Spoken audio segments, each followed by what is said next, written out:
Michael, I want to start this interview by asking you about something that isn't actually about Halloween, but it is.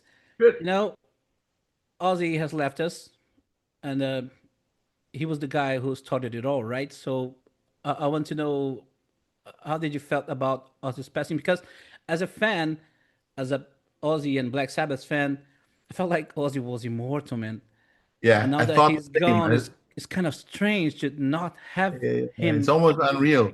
He Yeah, always thought he was like a vampire or something like that. You know that he can't really die.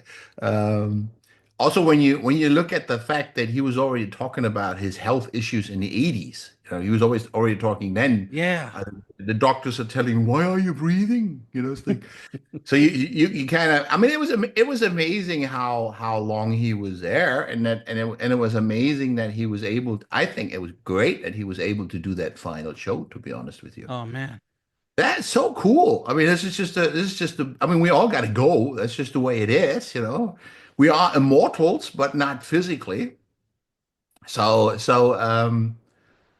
it's just the way it is. It's always sad, but I thought he did well. I thought it was just amazing to do this. You could see now that he wanted to do this. You know, he wanted to have this final concert and then leaving the planet. You know, but Ozzy is special anyway. Everybody loves Ozzy, and I think that is because he was real. He was honest. You know, there was just no.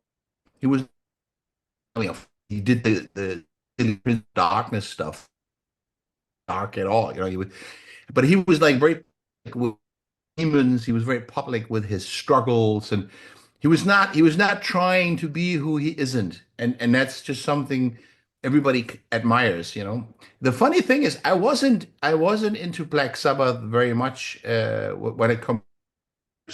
I was more into Black Sabbath with Ronnie James Dio. But the solo stuff Ozzy did, I Oh thought man. was the stuff he did afterwards with all the great guitar players. That stuff was great. It was getting better and better. You know, I agree with you. Did you have ever had the opportunity to meet him personally? I didn't speak to him. I just remember that we were. I don't even know if it was. I think it was Unisonic. We played on a festival when Ozzy did this Ozzy and Friends thing. Mm-hmm. When all the guitar players were there. I mean, Slash was backstage, and I think pretty much everyone who ever and beyond that.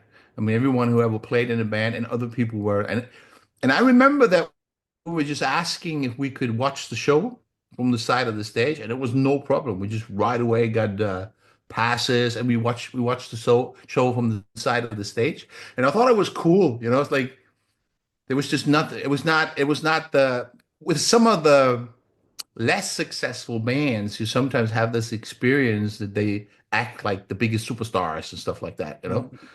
But it wasn't like that with Ozzy somehow. It was very easy. It was not a problem, and it was interesting to watch. I remember I watched a whole lot of the show, but I never talked to him. You know, I was just watching it from the side of the stage, and just Oh, to really, breathe hi to Slash, but no conversations. really cool. Anyway,